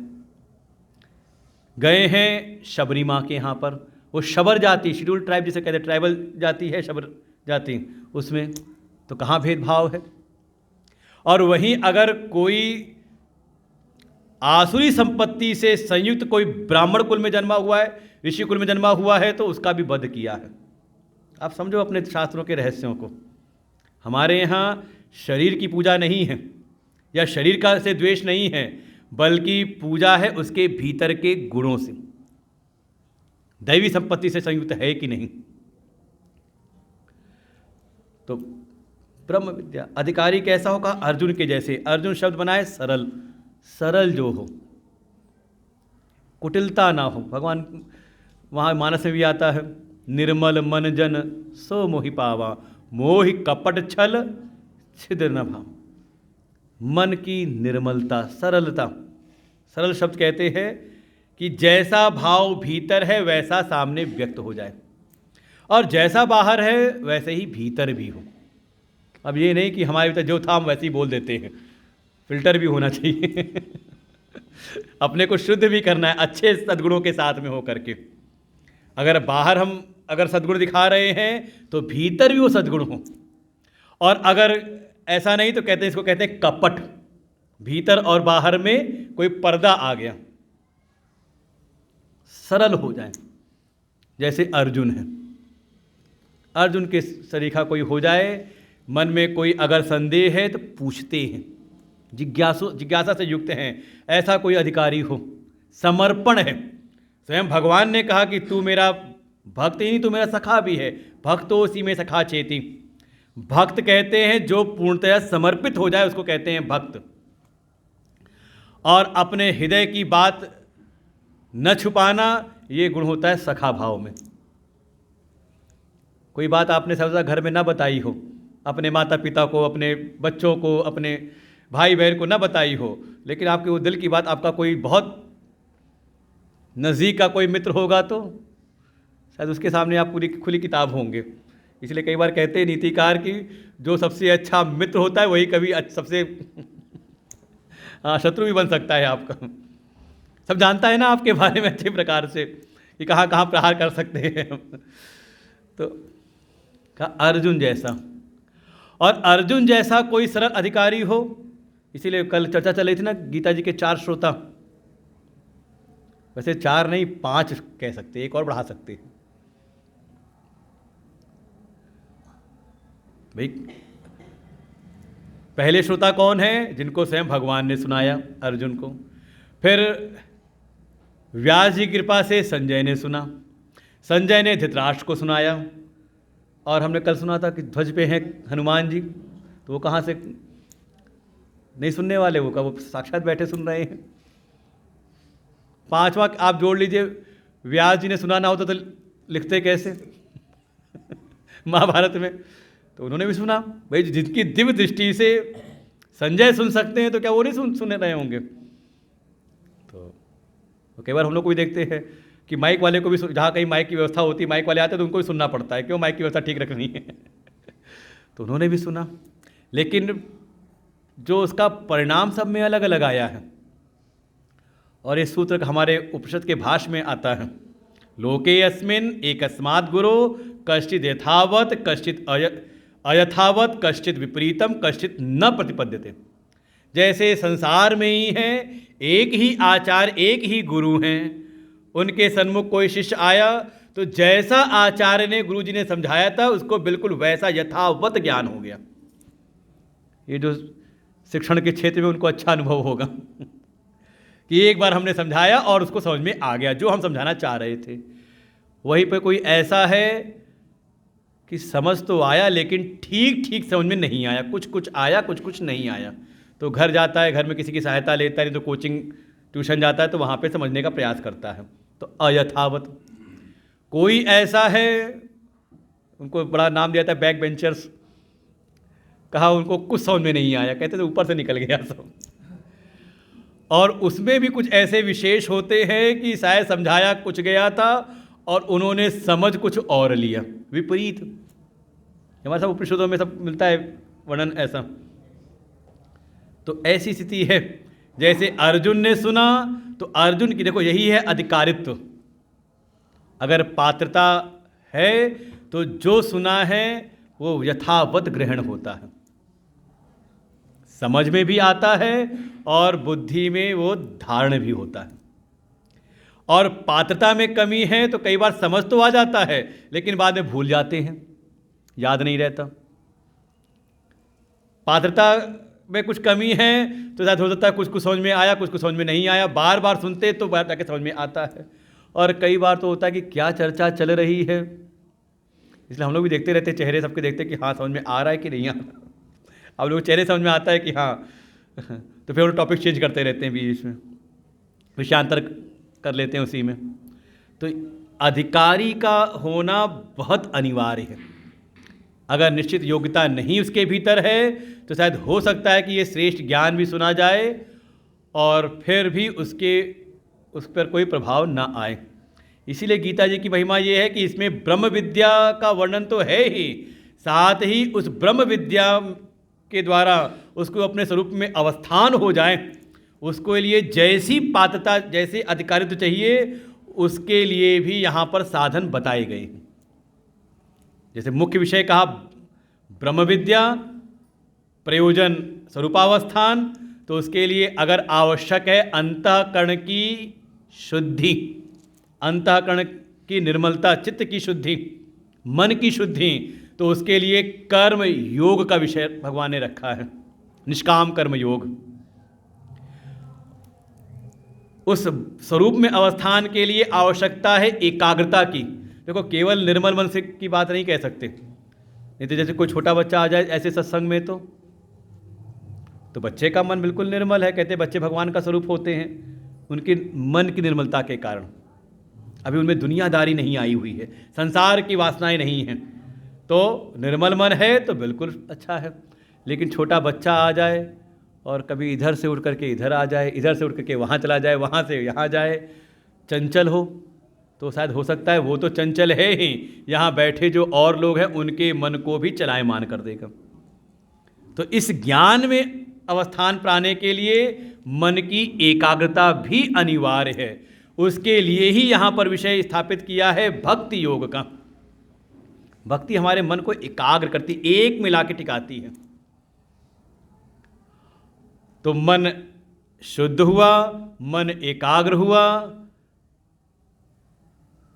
उसके बाद भी आवश्यकता है ज्ञान के विचारों की, विचार के मंथन की। इसको ऐसे समझ सकते हैं, गुरुदेव ने बड़ा अच्छा हमारे दृष्टांत दिया, जैसे किसी को घी चाहिए, मक्खन चाहिए, किससे मिलता है मक्खन? दुकान से। हाँ, किसी ने पूछा दूध कहाँ से आता है, तो बच्चे ने जवाब दिया वो दूध वाला भैया ला के देता है। तो मक्खन चाहिए तो कहाँ से निकलेगा? दूध से। लेकिन कोई कटोरे में दूध ला के दे दे, हम कहें मक्खन निकालो इसमें से, मक्खन दूध मिल नहीं रहा। कहा नहीं, पहले दूध को गर्म करके उबाल करके उसको ठंडा करना है, फिर उसको हमें जमाना है, जामन डाल करके दही बनानी है।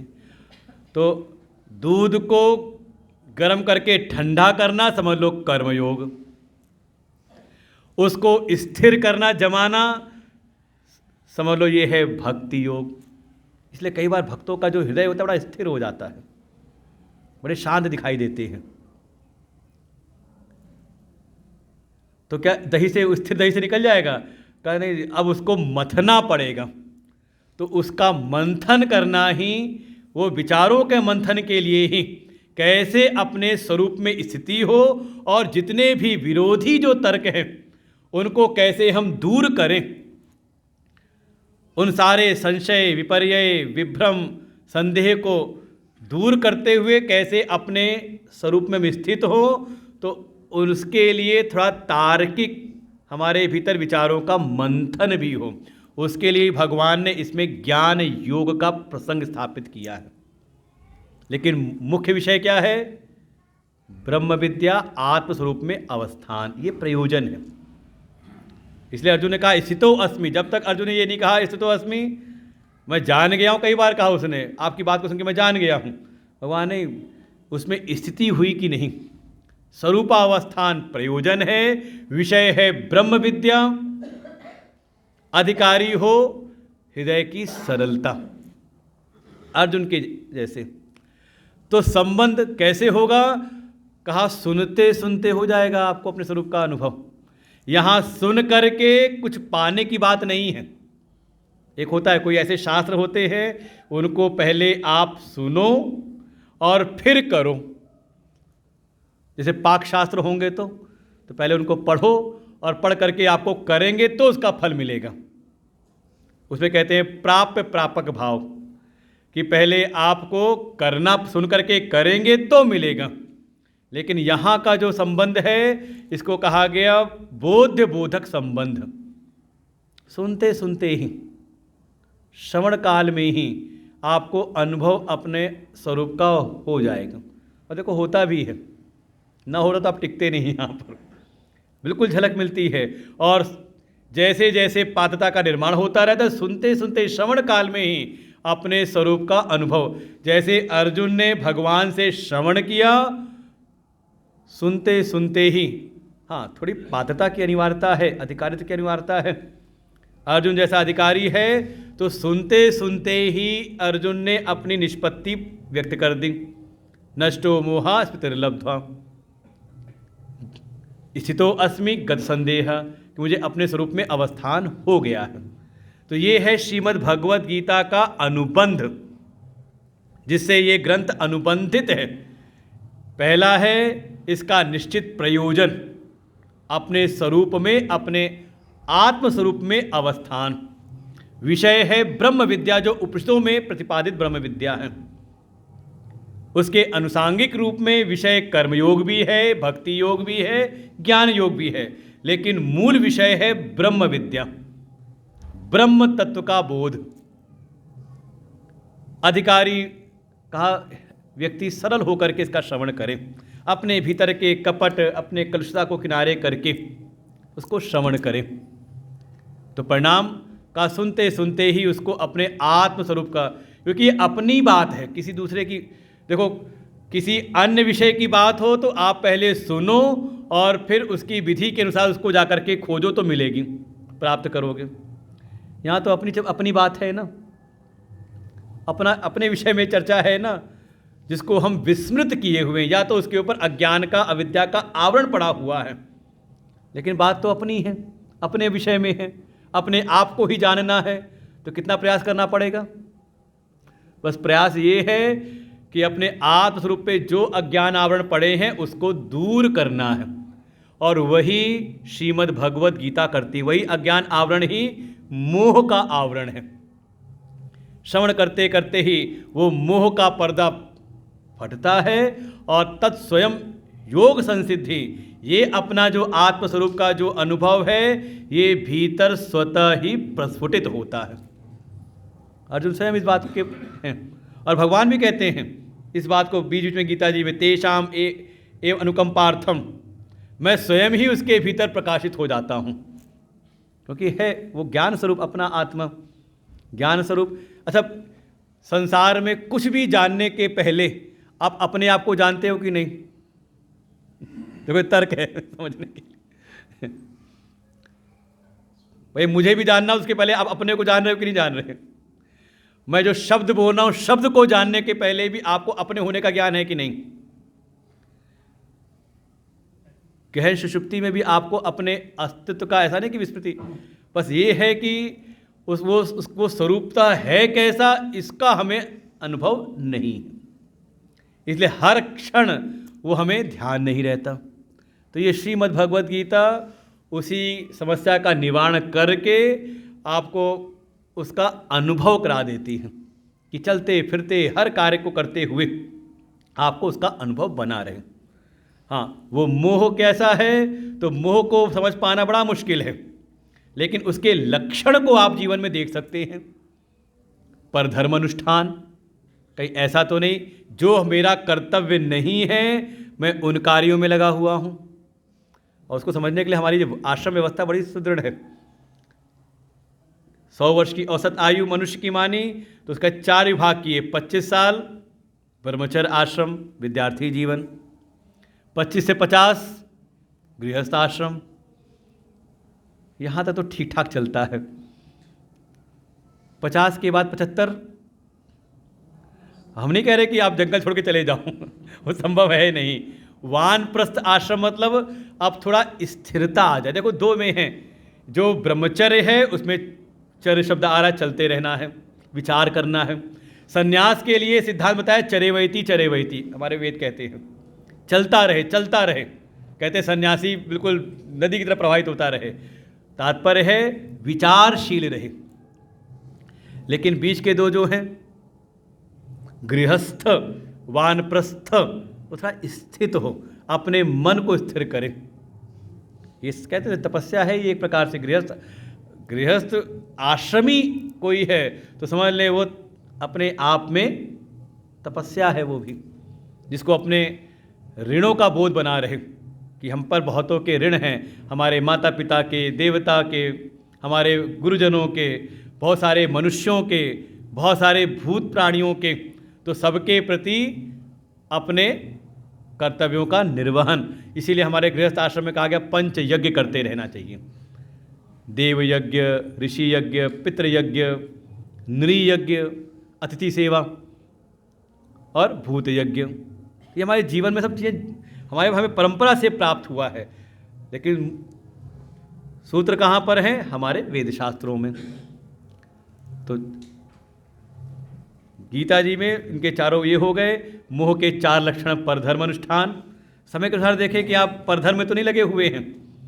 हमारी स्थिति कौन सी अवस्था में आ गए हैं, तो हमारा प्रधान कर्तव्य क्या है? स्वधर्म का पालन कर रहे कि ठीक है परधर्म नहीं कर रहे, लेकिन शायद स्वधर्म का पालन ही ना हो रहा हो, और हो रहा है तो कहीं ऐसा तो नहीं अभी भी वो फलाकांक्षा भोग वृत्ति बनी हुई है, बिना फल के हम फायदे के आगे बढ़ते ही नहीं। और चौथा अहंकार।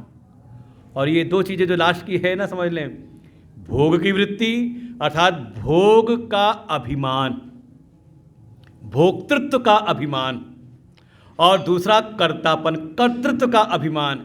ये 2 जो अभिमान भीतर बैठे रहते हैं, यही सबसे बड़े आवरण हैं, पर्दा है अपने स्वरूप में। इन्हीं को मिटाना है। तो कल हम लोग थोड़ा इस पर चर्चा करेंगे, कैसे भोक्तृत्व के अभिमान को और कैसे कर्तृत्व के अभिमान को हम दूर करें। और उसके लिए साधन है कर्मयोग, भक्ति योग। और स्वतः फिर हम विचार करते हैं, जब ज्ञान के विषयों का, तो उस मंथन के द्वारा हमें अपने स्वरूप का अनुभव स्वतः होता है भीतर। तो आज यहीं पर हम लोग विश्राम लेते हैं, कल चर्चा करेंगे कल आगे की। संक्षेप में कर्मयोग, भक्ति योग और ज्ञान योग, ये मुख्य रूप से हम लोग ज़्यादातर सुनते हैं गीता जी के बारे में। किसी ने कहा कि इसमें कर्मयोग के सिद्धांतों का, कर्म का प्रतिपादन है। जैसे हमारे तिलक जी, बहुत सारे स्वतंत्रता संग्राम सेनानी, आप समझो कि कितनी अनुकंपा है गीता जी की कि जितने भी हमारे स्वतंत्रता संग्राम सेनानी रहे सब गीता जी से प्रभावित रहे। सब महापुरुष अपने जीवन में उसको पालन करते थे। उन्होंने कहा इसमें कर्म का प्रतिपादन है।